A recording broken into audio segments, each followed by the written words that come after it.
start the meeting with public comment. Do we have any public comment? No, I'm seeing, thank you, I'm seeing a lot of no head shaking back there. And then the next action item is to elect the committee chair and vice chair. Mr. Miller. Mr. Chair.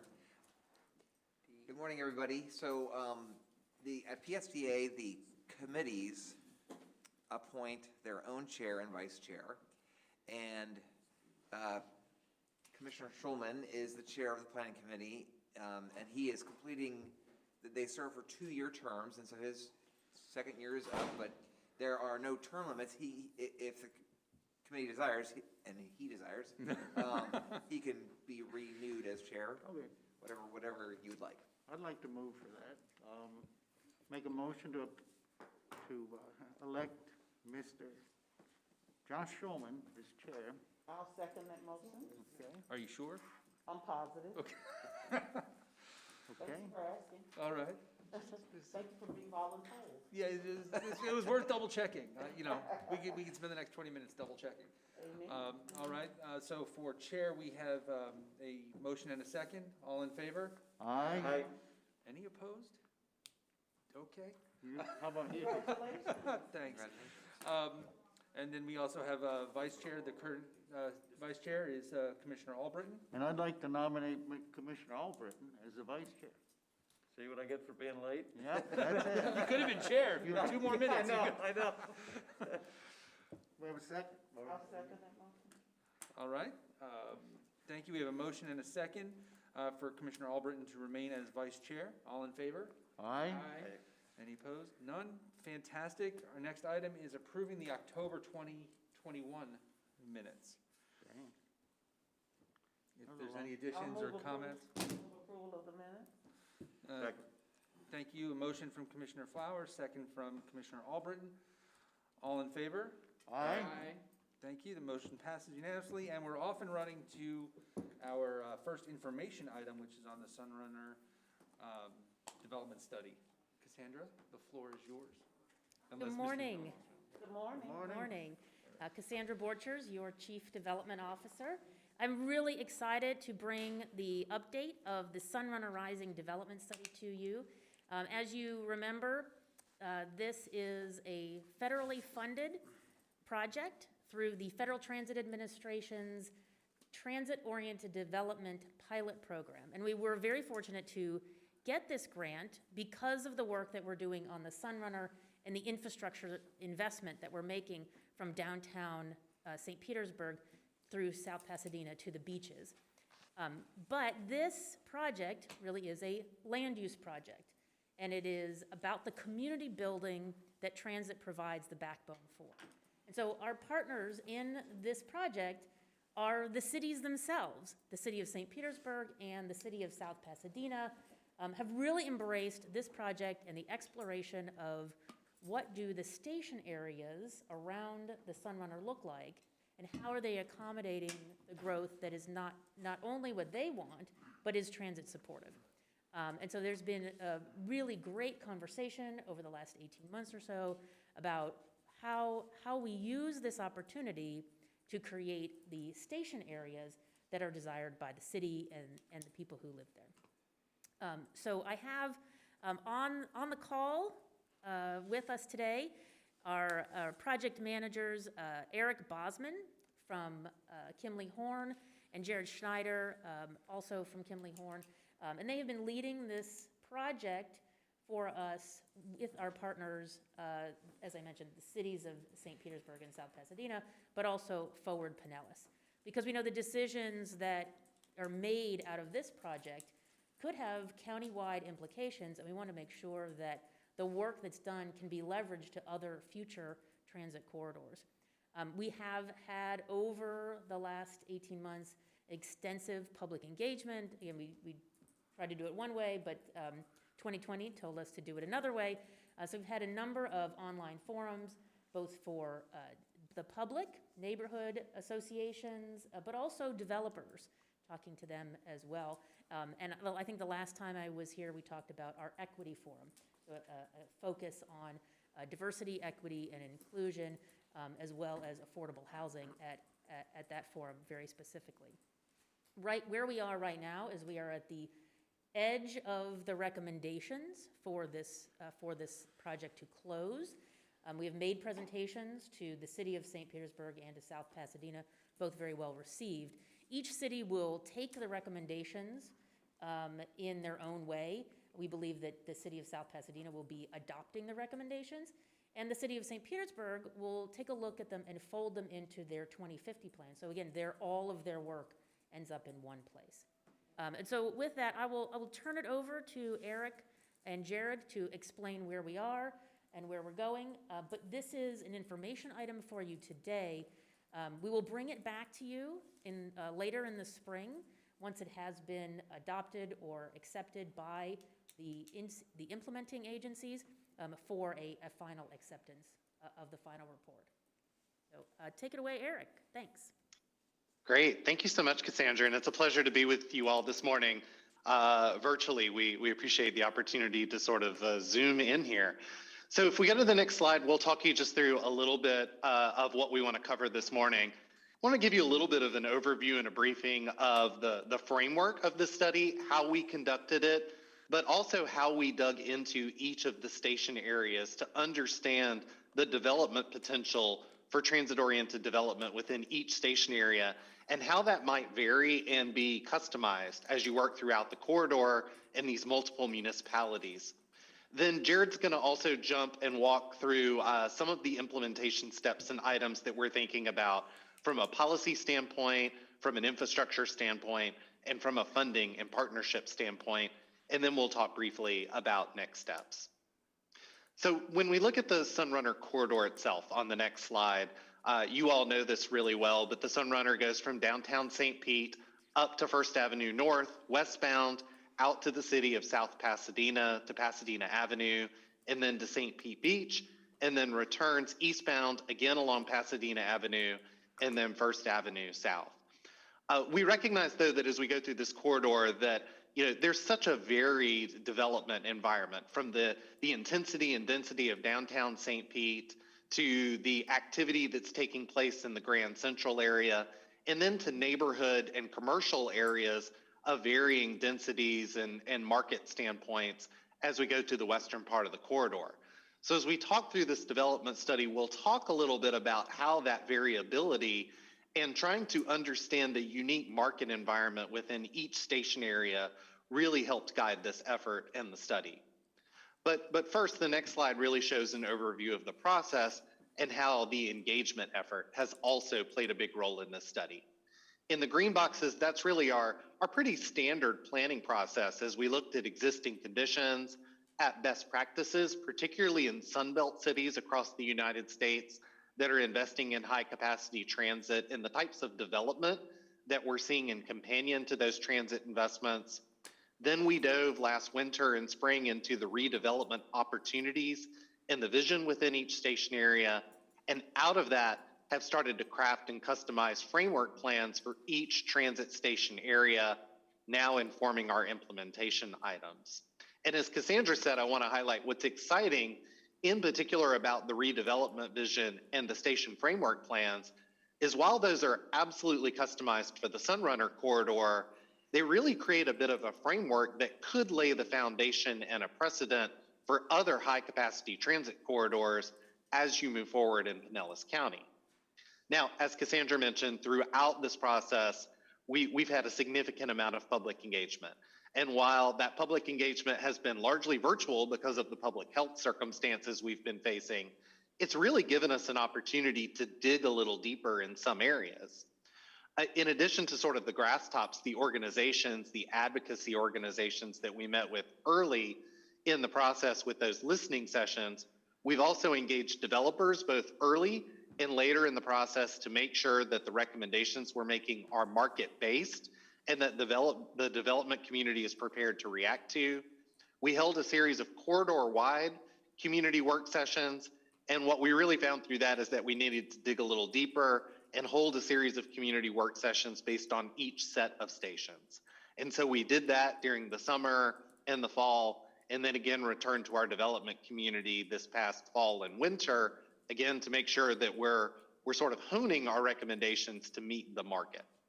Throughout this effort, there are other planning efforts that are going on, including St. Petersburg's 2050 master plan and the downtown mobility study, and we've been collaborating with those consultants and teams to make sure that our efforts are consistent with and are being combined with those actions as well. Specifically with St. Pete 2050, the way that many of these recommendations from the Sunrunner Rising development study are going to be implemented is the city sees an opportunity to integrate those with their St. Pete 2050 recommendations, again, to make sure that they're seamless and consistent, and implement those as part of their comprehensive plan implementation. On the next slide, as we talk about transit-oriented development, we're really not talking about a new development style. We're talking about returning to the development styles of how our cities were built before we started designing everything around the automobile. Places that are more compact, places that are more walkable and put a higher prioritization on the ability to move without a car. And because of that, these spaces also generate more public open space, more street side activity, and really a more walkable, compact, equitable way of life. So as we click through the slide a little bit, there are a couple of pop-ups that will come up and just sort of hit some of those elements of that more dense, walkable environment that really creates more activity, more vitality, and more opportunity for everyone that lives within these areas. Then on the next slide, as I mentioned, we didn't approach this as a one-size-fits-all study. We recognize that different portions of this corridor have different character and are at different places in their evolution from a market standpoint. So Jared's going to walk you through how we've thought through that framework and created a series of place types that will help sort of bracket the expectations and the policies for how we move forward. Jared? Thanks so much, Eric. Jared Schneider with Kimley Horn. Excited to be here with you all today. As Eric mentioned, the purpose of the place types was really to develop a framework for the different types of policies and regulatory updates in the area. So we grouped the 31 plus stations within these 4 different place types. And so we all know downtown St. Pete is really happening. There's a lot going on there. So we really see the continuation of the density and the development happening there. And then we start to step down into the urban area, and that's still very intense, medium to high density. And so we see that in kind of the Grand Central area. And we've got a map I'll show you on the next slide. And then we transition down even further to the village area. And that's a little bit more of kind of your commercial, smaller scale, but the focus is, really on commercial. And then the neighborhood place type, that's really looking at low rise density, but still something that can serve the different neighborhoods. And on the next slide, we'll go over the map. And as Eric and Cassandra mentioned too, our purpose of developing these place types is they could be further calibrated or refined and used on other corridors. But as you can see, we've got the downtown stations there downtown, and then we transition to the west into kind of the urban area for 22nd, 32nd Street. And then again, we were very mindful of those neighborhood stations for 40th, 49th, and 58th of really looking at those neighborhoods, but also having neighborhood serving uses. And then on the west with South Pasadena, the west side of St. Pete and St. Pete Beach, we have a mixture of village and neighborhood stations. And on the next slide, what we're going to talk a little bit about is what we did, and Eric alluded to this, is we had everything was market-based. So we did a TOD readiness score and really had kind of three main ways that we looked at TOD readiness. It was the market, the land development potential around each of these stations, and then also the mobility options, planned and existing mobility, your sidewalks and trails. And so you can see in the downtown area that it's ready. Things are already happening that are TOD supportive. And as we transition to 32nd, 40th, it's a little bit more of that medium. So it's close to ready. And over time, we see that this could change. And then on the west, we have a little bit of a mixture of medium and low. And the next slide, we talk a little bit more about our framework plans. So we again had the TOD readiness score that had a number of different factors from land around the different stations. And as we kind of skip through these animations, you'll see that we had different areas of stability that we developed based on parcels around the stations. And And that we're showing here really that black area was to look at some of the historic and stable neighborhoods. We were very mindful that we want to be mindful of how we transition into the neighborhoods. And the darker green, that's really showing the highest potential for redevelopment. And so that kind of led into our redevelopment visions, where we also looked at what are the mobility, the first last mile improvements, what are some of the, the higher mixed use that we can do around the stations. And that's really what we were focused on, the intensity and the focus around the stations. Next slide, please. So this led us into, in our vision plan, really 3 buckets of recommendations. We have the regulatory changes, the policies, and then we have the infrastructure improvements. What are some of those, again, first last mile improvements we can make for folks to feel more comfortable to walk and bike in the station areas? But then also what's under the ground, the water wastewater component. And then we have partnerships. So nobody ever talks about funding, right? So how do we continue to fund the improvements around the area? And what are some of the neighborhoods and other private entities we can partner with? On the next slide, we get into a little bit more of the implementation plan, the regulatory strategies. So this is something we've taken, as Cassandra mentioned, a real good look at in partnering with the City of St. Pete and South Pasadena. So really 4 main regulatory strategies, and there's an animation that'll pop up if you go to the next slide, but really focused on TOD supportive policies. So that looks at the employment mix and design standards around these station areas. Again, encourage people to walk and bike. And then housing opportunities and equitable development. This is the big topic everywhere, right? So we're looking at how do we create different types of housing from different income ranges and different life stages. And I've hit on it a couple times, but how do we look at creating denser and more intense station areas, but also preserving the neighborhood character and transitioning to the surrounding neighborhoods. And then again, enhancing the mobility and right sizing parking. That's our opportunity here. And then on the next slide, what we talk a little bit more about is our strategy. So how we're doing this is we're looking at a mixture of new zoning categories or overlays. And that, again, applies greater densities and intensities. And then a big topic has been applying additional flexibility of uses. So for example, 22nd Street, a lot of that area is zoned industrial. So a big component has been how much of that do we change? How flexible are we? And how far do we go with that flexibility?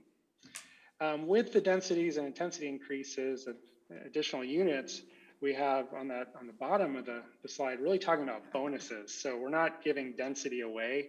We're really looking at ways that as development comes in, it really aligns with the objectives of the city. So providing more workforce and attainable housing, for example, or more shared parking opportunities and different affordable housing types in order to get to that additional density and intensity.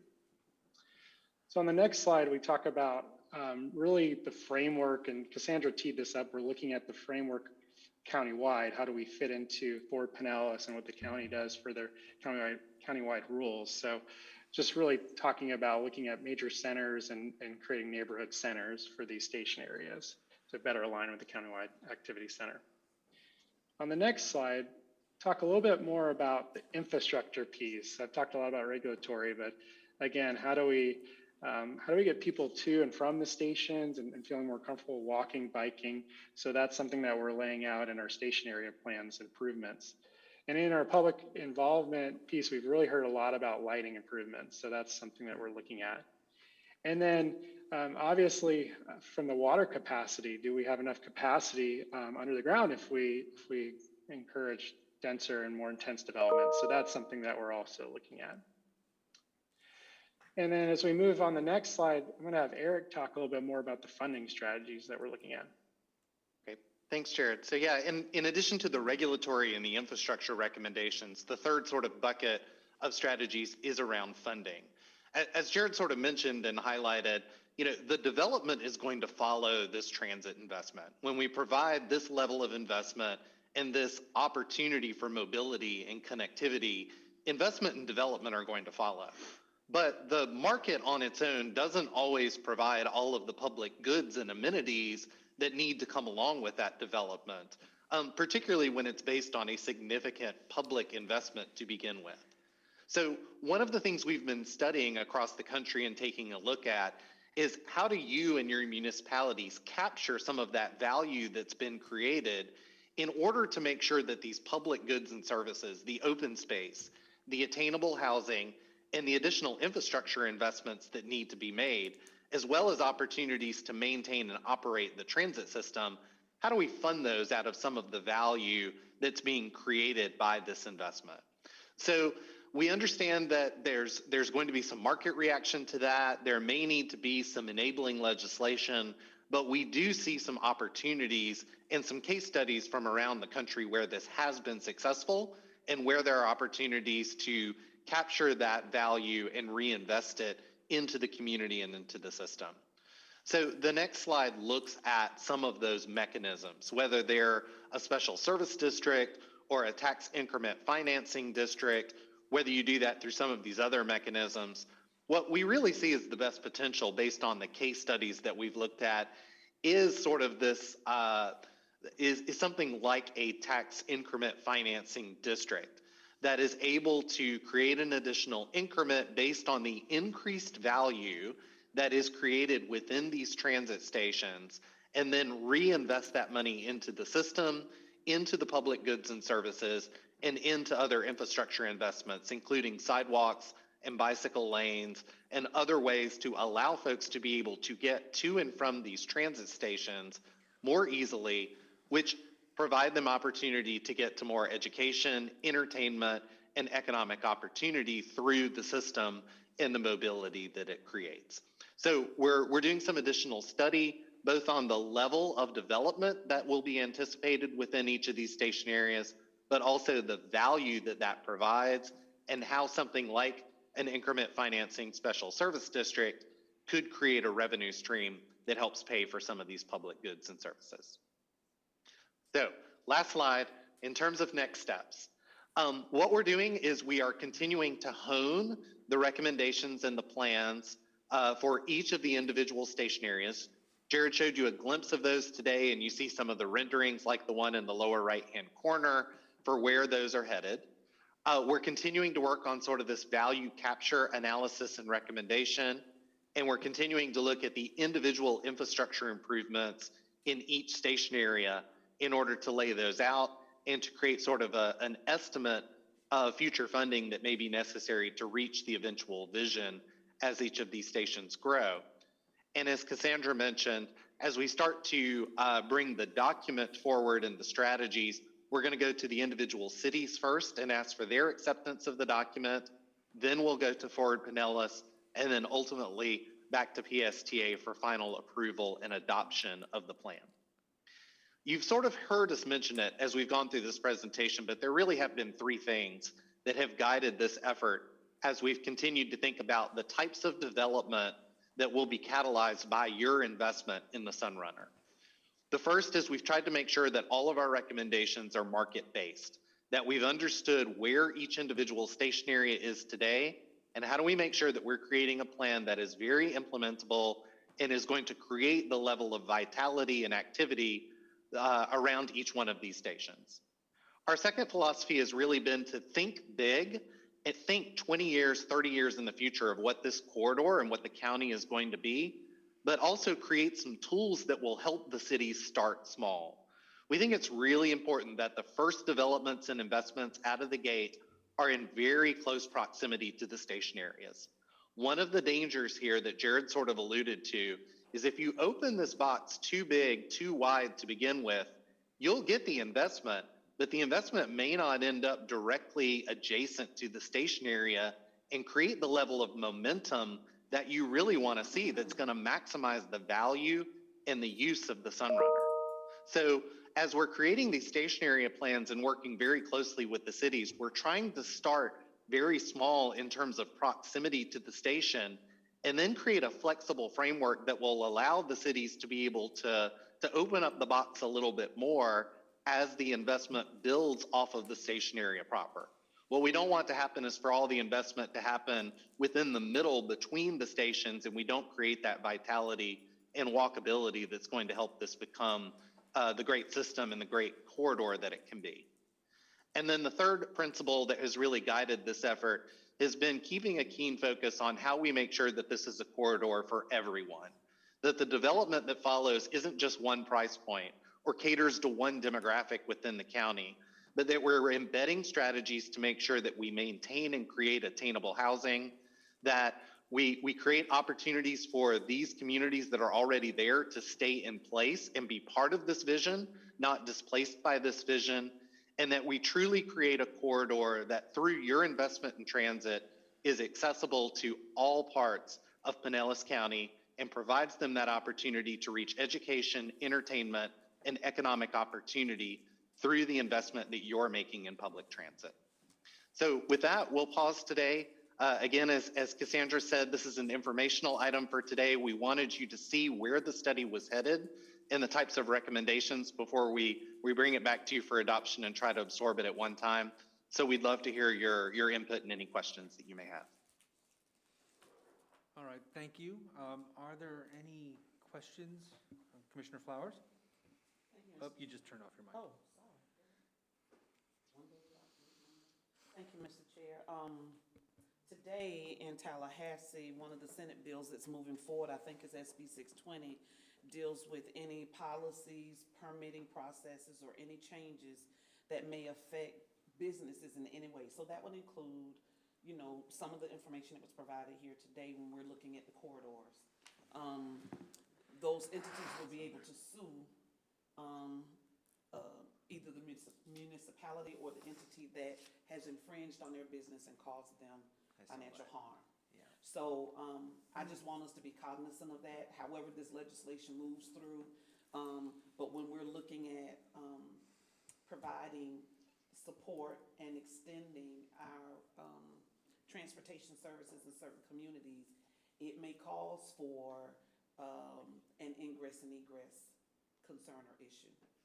Because most of the businesses in some of the corridors in some of our cities, they butt right up to the street. So if you're going to expand your roadway, you're going to be taking some of the ingress to some of those businesses. So it's nothing negative against this presentation. I just wanted to share that little piece of information. I got noticed from some lobbying folks in Tallahassee about the committee meeting that's going on right now.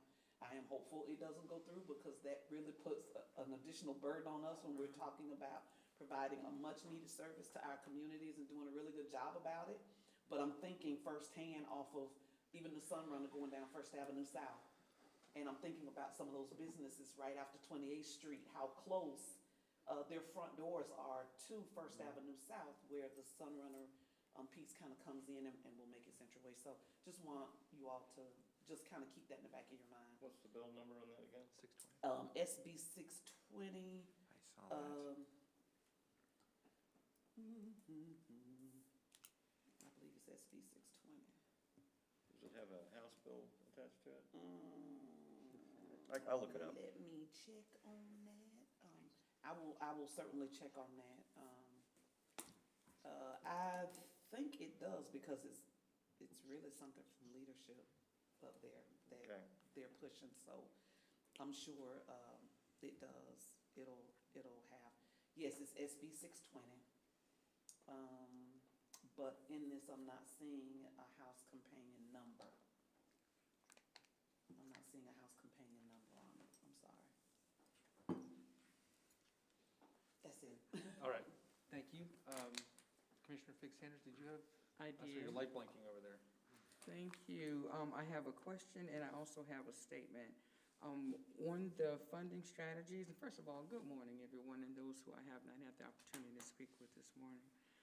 On the funding strategies, where one of the options was TIF funding from the Transit Special Service District or CRA, were you investigating the implementation of a new CRA or seeking funds from current CRAs already established throughout the municipalities? Yeah, I think the feedback that we've received so far is that the local municipalities are not super interested in tapping existing CRAs or creating new CRAs. So I think we're thinking about this being a separate special service district that would be detached and not related to an existing or a new CRA. Okay, because I saw the or CRA, so I was just wondering how that was going to play. And again, thank you for the presentation. This has been quite informative for me, and I do appreciate the efforts that we're trying to make in transportation, because that truly has been one of the needs of the constituents in regards to being able to get place-to-place effortlessly as well as efficiently. And the comments that I wanted to make pretty much piggyback on what Commissioner Flowers was stating. As the city of St. Petersburg now is venturing into a more focused look in equity across the board, overall, holistically, we want to make sure when we use the term attainable housing, I know as a lens, I'm going to be looking at what attainable housing means. I'm going to be looking at what the migration of residents from community to community is going to look like. I'm going to begin looking at what making sure that we provide a walkable community to access all the resources, and how that's going to downplay. We will be looking at a current, state of where we are in housing, and transportation plays a big role in that. And with, the Tampa Bay area, experiencing a 24% increase in rate increases, of course, is alarming for us. And housing definitely is going to take a front seat to any future development. So I just wanted to put out there, also making a statement as we're looking at the information and moving forward with our transportation strategies. A lot of local governments also need to make sure that while we're trying to move people around, that we aren't moving people out. So I was so grateful to hear you say one of your third points is that you want to make sure you keep the corridors attainable for everybody. And so that's going to definitely have to consider a whole lot of balls being tossed in there. We can't improve transportation only for those that can afford to move here. Not the ones that live here, but those that can afford to move here. So as we're looking into the funding strategies, that's why the CRA kind of caught my eye. But the thought process that you've actually provided to this initiative can definitely be appreciated. But I just wanted to make sure, as an elected official for the city of St. Petersburg, who has strongly committed to looking at some of our housing issues and how we can maintain a sustainable living arena for everyone to participate. This truly did tap on a lot of those, but I want us to continue to make sure that we have those conversations. And when you say attainable, to the naked ear, that sounds good, but to the bottom dollar, I need to know what that means. Attainable, we know 120% is not attainable for teachers, firefighters, police officers. So what does attainable mean? What does workforce mean? So when we make those presentations, we have to equate dollars to those of us that are going to be implicated by what the bottom line looks like. Thank you so much, Chair. Thank you. Any additional comments? Okay. I actually had a question regarding the TIF funding. Obviously, normally TIF funding, the incremental tax revenue stays within that particular district. Have those ever been used to support transit that connects to those districts? Right, so if there is incremental funding that's available that PSTA can tap into for a future revenue source to help connect other neighborhoods into that corridor, is that something that has been done or could be done? Cassandra may want to weigh into this as well. I'll have to look, Commissioner, for that specific case study example. That is part of what we are thinking here, is how to create the revenue stream. And as we mentioned, there may need to be legislation that is created to support this recommendation. And if so, then I believe we'll be able to factor that in. But whether that specific element has been part of a district, I don't have access to that with me today. So in general, we were thinking that it would stay within the district. So there's two things that Eric was talking about. One is that tax increment financing, where you're creating value within the corridor, and then you're leaving that investment and the benefit of that investment in the corridor. That can also be what is called a special assessment district, which then feeds into the operations of the system that is in that corridor. I don't think we've thought beyond in terms of connecting routes into that, other than you would transplant the funding that is used by the agency for the corridor and be able to use those dollars then to put onto other routes and connecting in. So one of those concepts is actually used by the Tampa streetcar. And so they knew that they would have a lot of investment in the land use around the streetcar. And so non-residential properties around the streetcar pay an additional millage, and that goes into the streetcar operations.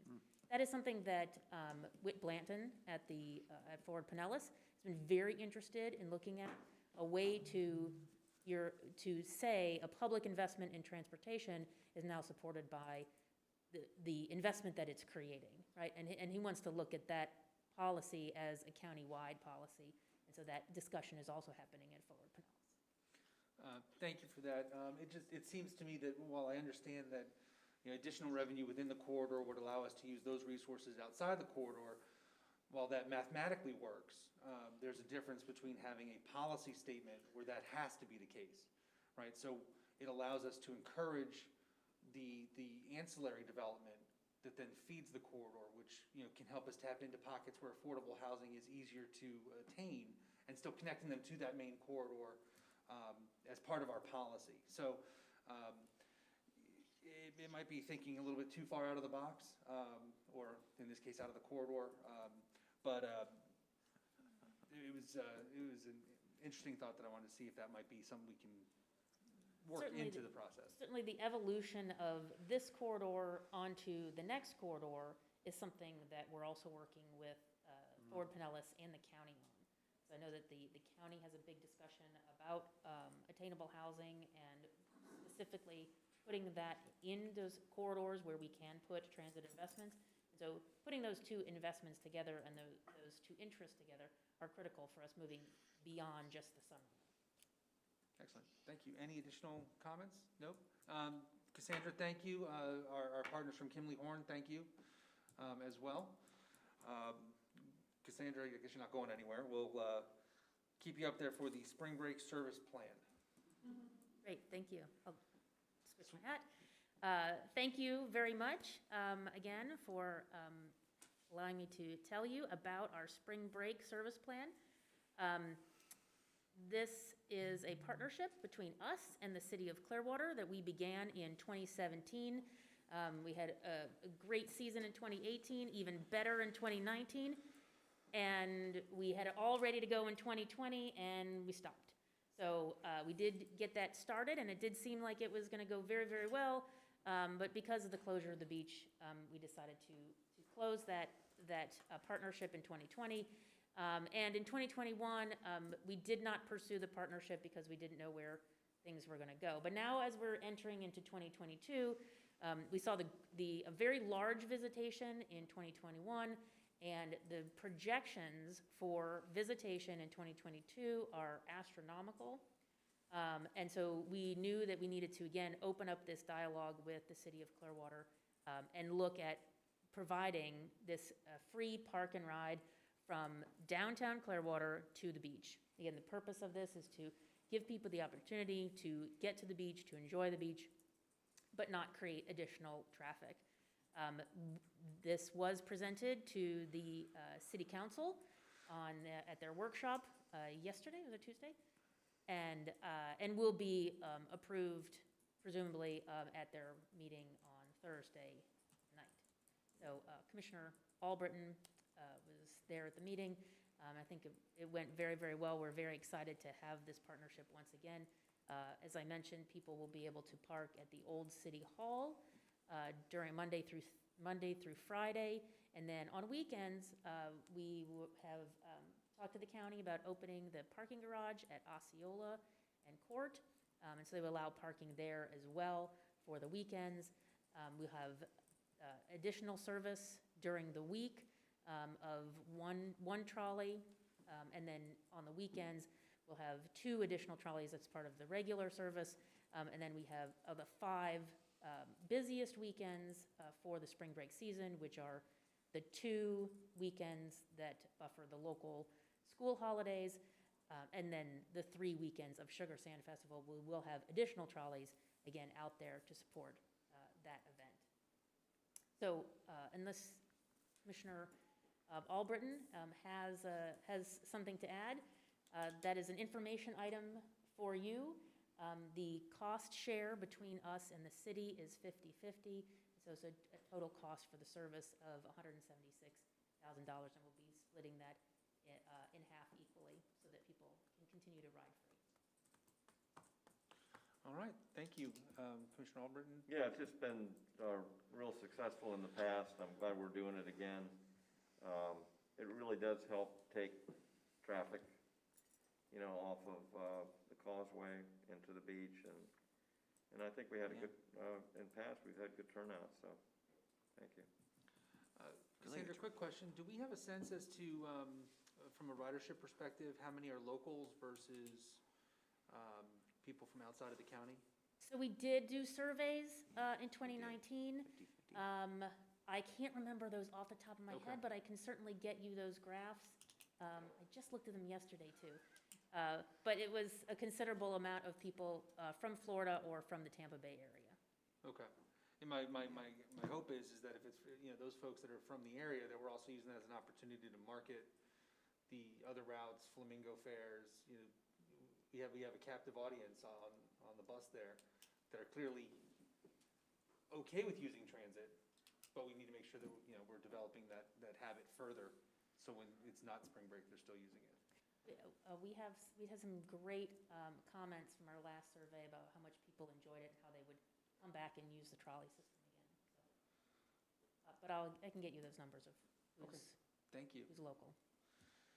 All right, Cassandra, thank you for your 2 items there. And Mr. Miller, you're going to talk to us about Waterborne Transportation. I told this joke before, but it's true. Every time I say waterborne transportation to my wife, she's like, "Are you talking about waterboarding?" So I'm talking about ferry boats, but Ford Pinellas likes to call it waterborne. I am presenting this today largely to let Cassandra sit down, even though she has been done a lot of the legwork on the information I'm going to give you. But I'm giving this presentation to the Planning Committee for 3 reasons. 1, to ease my guilt. I always feel a little guilty if we've been working on something, a major project, for a long time, and I haven't ever presented it to the PSTA board. We've been working very closely with Ford Pinellas and their Waterborne Committee, which Commissioner Albritton is the vice chair of, so I haven't felt that guilty. But it's time that the PSTA board see this, because my second reason is because there is a planned investment by PSTA as part of Waterborne that we will be a funding contributor. And the third reason I want to present this is specifically because the Planning Committee has Commissioner Renee Flowers, Councilman David Albritton, and Councilwoman Deborah Figgs-Sanders from St. Petersburg, Clearwater, and Pinellas County, because they too, like PSTA, are projected to be funding partners to the ferry boat system coming down the road. So the next slide. Next slide. So the Waterborne Transportation Committee has been comprised of elected officials from Ford Pinellas, including Commissioner Albritton. The chair is Cookie Kennedy from Indian Rocks Beach. And it's been meeting for over a year now. Started off mostly focused on the Clearwater Ferry. The Clearwater Ferry used to operate, and now currently does not operate. It has not operated for about a year during the pandemic. It's only available on a will call basis. You have to call ahead. The idea that the Waterborne Committee has come up with was that down the road, as we hope to expand ferry boat operations around the whole county, is the model for how this would be overseen would be very similar to the way the Jolly Trolley operations has evolved over the years and now is overseen by PSTA. So PSTA would be the central manager of ferry boat operations within Pinellas County. We would have contractors, like Jolly Trolley is, like with the Clearwater Ferry, like maybe the Cross Bay Ferry that goes to Tampa, etc. And then funding-wise, municipalities like Pinellas County and Clearwater and St. Petersburg would provide funding. We would have, PSTA would be the contracting agency with the cities. That's how the Jolly Trolley works. Besides PSTA funding the Jolly Trolley, Clearwater, Tarpon Springs, Dunedin, Pinellas County, they all put a share into the Jolly Trolley. We have interlocal agreements with all of them. We collect the money, and then we have the contract with Jolly Trolley. That's the idea that the Ford Pinellas Committee has come up with. Like I said, there's a plan for PSTA to contribute funding to Waterborne Transportation. We have put in our budget for this year $100,000 that the Clearwater Ferry needs to upgrade their existing boats. They need significant engine repair, and to get them ready to operate on a regular basis, we would contribute $100,000 of capital funds. But I have been hesitant I have not brought that before the PSTA board for approval yet until I can be assured that we have the operating funds to operate the ferry operation in the future. And so that is going to be coming to each of your municipalities for next year's budget to help fund ferry boat operations for the fiscal year 2023, next fiscal year. Next slide. So just to keep track of all the different ferries that are being conceived or that have operated or are operating, we've got the Cross Bay Ferry that goes between downtown St. Petersburg and Tampa. That's funded by 4 entities right now, equal shares. St. Petersburg, Pinellas County, Hillsborough County, and Tampa fund that. The Clearwater Ferry did operate between downtown Clearwater and Clearwater Beach, and then it also operates from downtown Clearwater up to Dunedin. And like I said, during the pandemic, they have suspended daily operations and are now on like a will call basis. There's the concept and interest in restarting a South Pinellas Ferry hubbing out of Johns Pass. Hubbard's Marina did operate a kind of a ferry, a water taxi kind of thing for a while, and then they stopped running it, but they do have boats. And they would connect to St. Petersburg across the intercoastal to Treasure Island and then down to St. Pete Beach. And then finally, there is a concept of extending ferry operations from Clearwater south down the intercoastal waterway to Indian Rocks Beach. There's a dock at Bel Air Bluffs also. So those are the 4 different ferry operations that you'll see in the plans that I'm about to show you. Next slide. Like I said, the Waterborne Committee has been meeting for a while now and talking about and looking at the long term about what role ferry boats might play in Pinellas County, looking at ridership estimates and things like that. We kind of came up with a vision plan that we presented 6 months ago with these very fancy boats like you see in the picture, a much heavier duty real ferry boat that's very similar to ferry boats that operate in New York City and Seattle and other places. It would be hybrid electric, so it would be lower emission. And those are very expensive vessels. And the long-term plan is no doubt a major investment. So we have scaled back, and you're going to see that we have sort of an incremental plan on how we might get there over time. The immediate focus, again, in 2022 is to get ready for 2023. Securing operating funds from Pinellas County, Clearwater, Dunedin, and St. Petersburg to fund ferry operations in 2023, and then if that comes to pass, then PSTA would contribute capital dollars into the Clearwater Ferry. Next slide. PSTA, thanks largely to some funding we got from FDOT, has already been doing a lot of investment into the planning and design of the system. Pinellas County and St. Petersburg have funded the Cross Bay Ferry for 5 years now, including $350,000 that they both just approved in the current budget to be matched by $350K from Hillsborough and Tampa. The plan on the table that we have presented to the cities and to Pinellas County is, again, for 2023, is $100,000 from PSTA. St. Petersburg and the county would have to approve funding for the Cross Bay Ferry of $380,000 for next year. And then $450,000 combined from Pinellas, Clearwater, Dunedin for the operation of the Clearwater Ferry. Those items, we'll be talking to each of your cities and through the Waterborne Committee about putting into the budget for next year.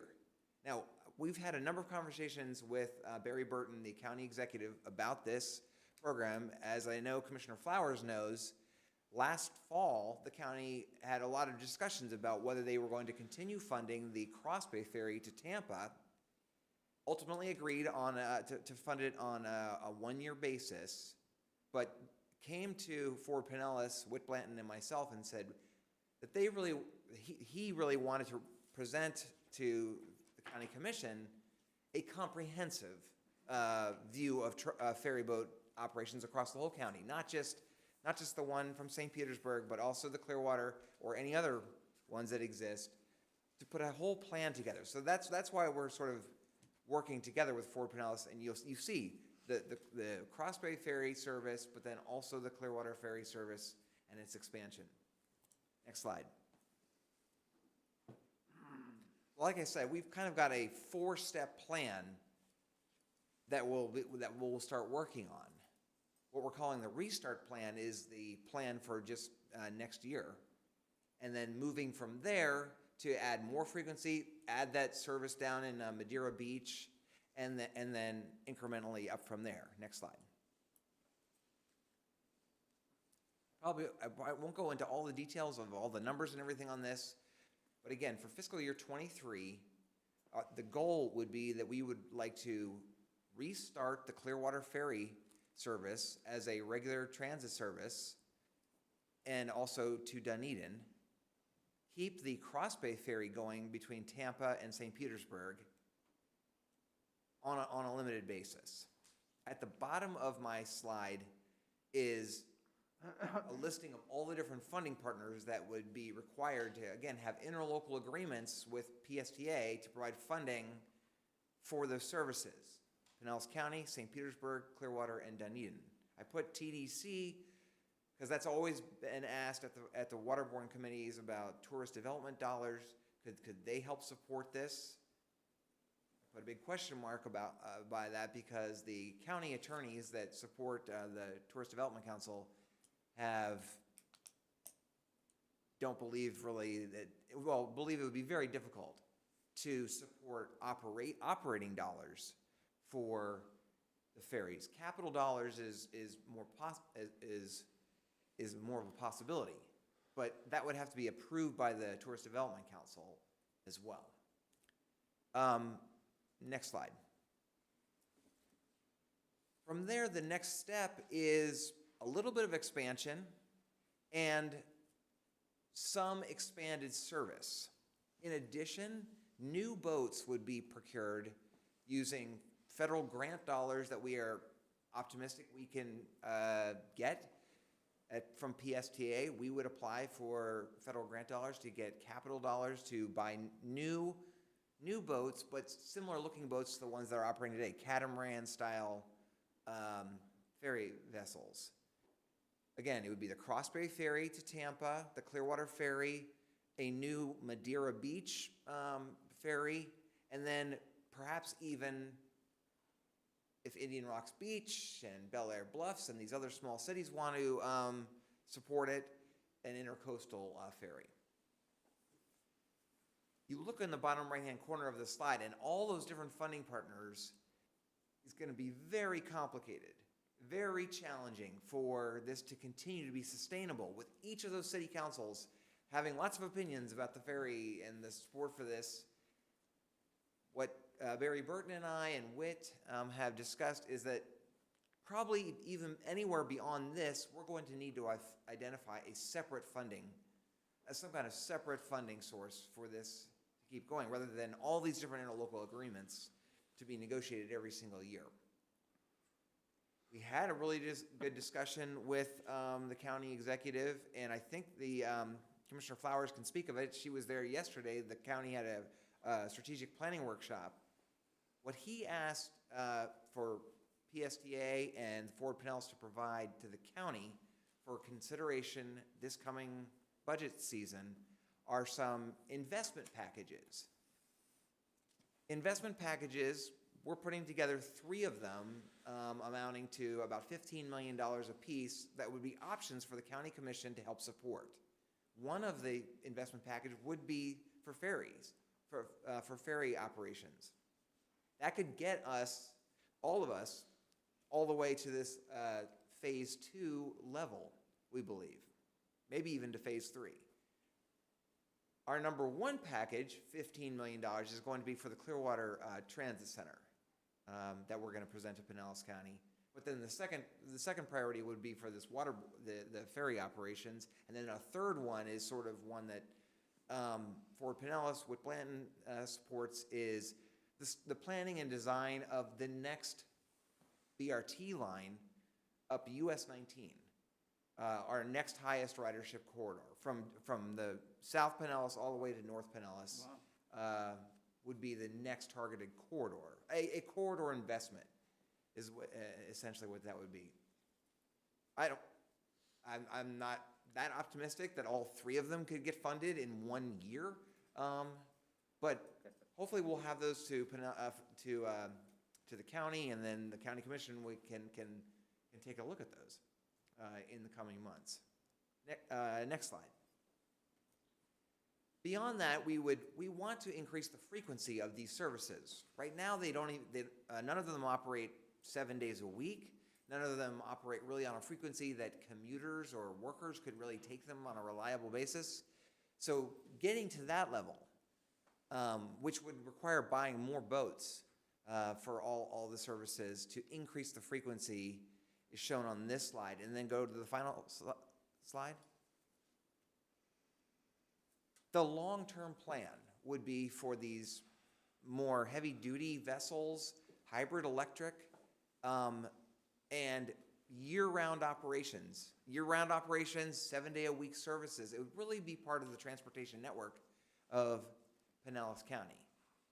Next slide. There's a summary table here about just how that steps up. And like I said, the concept that at least that we're putting together, this $15 million Waterborne package, phased in over a period of years, those different services could fund up to the 3rd row in my table. The low investment plus increase the frequency over time, adding the Clearwater Ferry, adding the Madeira South Pinellas Ferry, maybe even the Indian Rocks Ferry. Next slide. Oh, that concludes my presentation.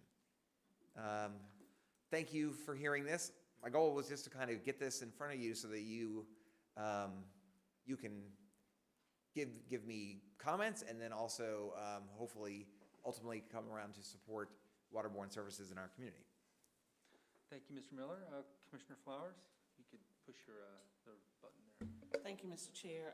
Yesterday, yes, we did talk about this during our strategic planning session, and there was a recommendation from Commissioner Eggers that we actually create an additional section that solely focused on transportation, whether it was waterborne transportation, ground transportation, because there's so much movement around it, and a lot of the caveats kind of fit together. Barry did tell us that the 2 of you had talked, and so our discussion for next budget session will be, if we vote to support, which I support, the efforts for our ferry service, but if we support that, then to what extent and how long? So let me say that I'm very appreciative that PSTA really did step aside at the request of us trying to get the St. Petersburg Cross Bay Ferry going and funded, and having them apply for those dollars instead of PSTA, applying for Right, those dollars.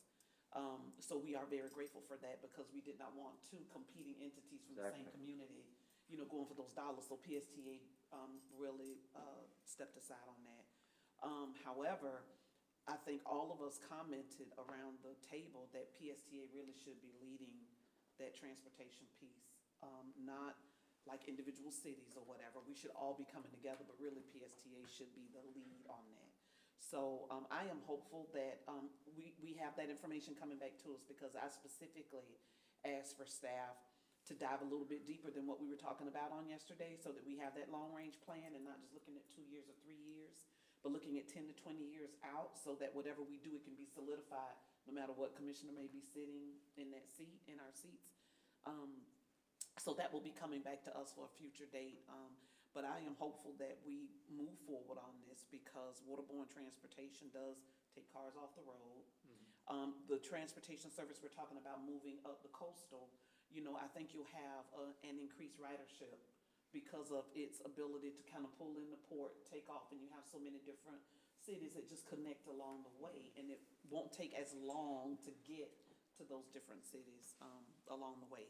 The only caveat I did have, and I said was, if we're going to do this, that means every city is going to need to pay their fair share for those additional ferries. Not only so many people, so we're not going to pay. No, if you're going to get the service, you all are going to help pay for the service. So I think that was heard loud and clear. But great presentation. Thank you for putting these numbers to them, because that's really, really helpful. And I know Commissioner Seal will be coming on board here, and she's a numbers person. So thank you so much for putting this on. But I look forward to hopefully getting that restarted and re-engaged, especially with all the new development that's going on in Clearwater, and everything that's occurring there, and just tying that even into the CRA project that they're doing within the Greenwood area, and being able to connect those persons who may want to go over, catch the ferry, and then, go south. So anyway, that was all. Commissioner Albritton, you're fine. Push it again. Push the microphone again. There you go. Yeah, I just wanted to say, this makes so much sense. We've been working on this for a while. Let me go back to the green light era. One of the things that I heard was complain that, we aren't a hub, that everything moves in and out of one hub. We're a coastal community, and as you said, direct route is the best way to go to connect everybody together. So if you have a Flamingo card, it makes a lot of sense to use that on the bus, get off on the ferry, take a ferry over to one of the out islands, and then get back on a bus and travel. Saves a lot of time, gets, wheels off the road. I really think that this is going to be really successful. It's going to take everybody to buy in on it, though. And if we're looking for funding, from Washington, they're going to want to see that it's a regional pull, everybody together. So that's going to be our job, is to make that happen. But Clearwater's going to spend some money, capital money, next year building a new marina, and they are going to build new stops for the ferries that are ADA compliant, and they're expensive as well. But I'm really excited about this. It's really going to go far, I think. Thank you. Thank you. Anyone else? No.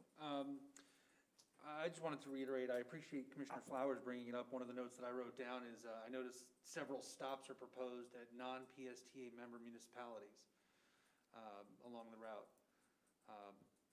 for the southern portion. So just making sure that our partners that are going to be potentially included in this transit service realize that they need to join the transit agency of their county. And if we're talking about additional funding sources, it's sitting right there.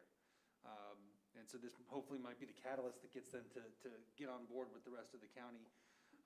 But I would be very cautious about including any stops that are not members of, it's their choice, but they can't continue to get the services and not get not be a part of the overall community.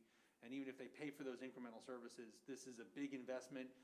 As Commissioner Albritton shared, it's gonna require buy-in if we're gonna get money from other sources, from all the communities. And so we need to start coming together more as one voice and not letting it piecemeal and having, 75 different interlocal agreements that we have to renegotiate every year. So, and I'm also appreciative at different levels that PSTA is being eyed as the transit agency to make that happen. That's why we're here.